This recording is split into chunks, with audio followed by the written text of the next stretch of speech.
Hindi na bago para sa Office of the Ombudsman ang tinatawag na recantation o yung pagbawi sa mga pahayag, lalo tigit sa mga high-profile case. Partikular na dito ho sa kaso ni Orly Gutesa. Ito anila ay may tuturing na classic pressure tactic. Nilinaw naman ang Ombudsman na hindi nito maapektuhan ang investigasyon laban kay dating House Speaker Martin Romualdez dahil hindi lamang iisa ang kanilang testigo. Sa ngayon ay nasa ilalim na umano ng legal na proseso ang 28 testigo ng ahensya para makapagbigay ng direktang kalaman sa mga transaksyon ni Romualdez. Live report mula kay TJ Mendoza. TJ. Alex, wala raw forensic at documentary evidence ang Office of the Ombudsman. Yan ngayon yung pinupunto ng kampo ni dating House Speaker Martin Romualdez. Kasunod dyan, do mga una nang napaulat na mga balita na may panibago na namang nagrecant ng kanyang testimonya o bumaliktad na raw kasi sa kanyang testimonya o unang pahayag si Orly Gutesa, yung naging testigo noon sa Senate Blue Ribbon Committee hearing sa Senado na nagsabing nag-deliver umano ng male-maletang basura o yung male-maletang pera kay dating House Speaker Martin Romualdez maging sa ilan pang opisyal ng gobyerno. Tinawag na classic pressure tactic ng Office of the Ombudsman ang recantation o ang pagbaliktad ng mga testigo sa mga high-profile cases. Pahayag yan ng Ombudsman kasunod ng mga ulat na nagrecant na rin umano sa kanyang pahayag ang dating security aide ni dating ako Bicol Party List Representative Elizalde Zaldico na si Orly Gutesa. Si Gutesa ang isa sa mga unang tumestigo laban kay dating Speaker Martin Romualdez at sinabing nag-deliver umano ito ng tinawag niyang male-maletang basura o mga perang nakalagay sa maleta para sa matataas na opisyal ng gobyerno.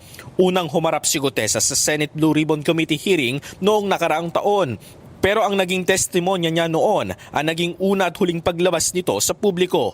Ani Ombudsman, hindi umiikot sa iisa o iilang witnesses ang investigasyon ng maanomalyang flood control projects. May 28 pa raw na testigo ang Ombudsman na handang magbigay ng direkta at material na kaalaman sa mga transaksyon ni dating Speaker Romualdez. Sabi ng Ombudsman, nasa legal na raw na proseso ang mga naturang testigo. Sabi ng anti-graft body, mga taong naka-uniforme raw at aktibo sa serbisyo ang 28 na kanilang testigo. Sa mga lumalabas na ulat, pinangakuan raw ng pera at scholarship si Gutesa para idawit sa money delivery scheme si dating House Speaker Martin Romualdez. Ang mga binabawing testimonya ni Gutesa ay ginagamit ngayon ng Ombudsman para imbestigahan ang posibleng pagkakasangkot nito sa isyu ng maanomalyang flood control projects. Ang mga binawing testimonya ng Gutesa ay ginagamit ngayon ng Ombudsman para imbestigahan ang posibleng pagkakasangkot ni Romualdez sa isyu ng maanomalyang flood control projects. Buwelta riyan ang kampo ng dating speaker sa kabila daw na magkakasalungat na kwento. Iisa lang ang magkakapareho na may taong umuudyok umano at namimilit para idawit sa isyu si Romualdez. Wala raw kinalaman ng dating speaker sa mga paratang sa kanya.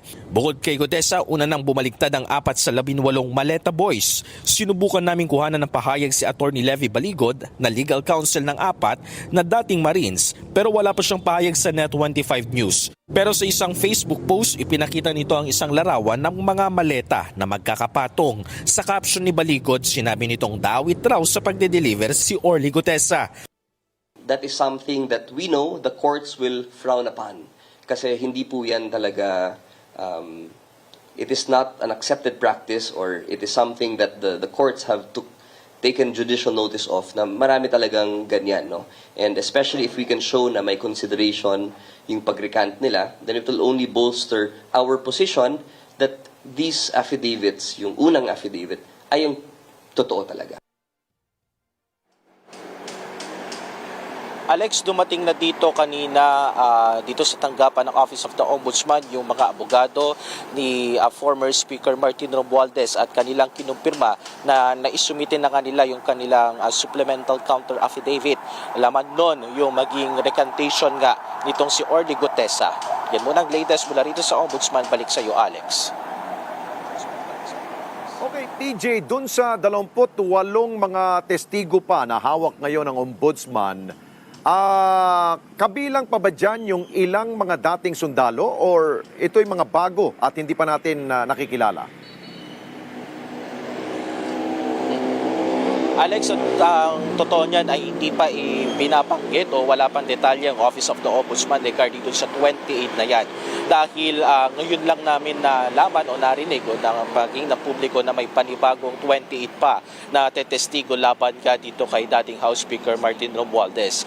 Mukhang iba rin yan dun sa mga nabanggit na 18 ex-Marines dahil ang nabanggit sa amin kanina ng Office of the Ombudsman ay ito'y mga active uniformed personnel. Okay, sige. Maraming salamat sa iyo, TJ Mendoza. Mata natin dyan po sa Ombudsman.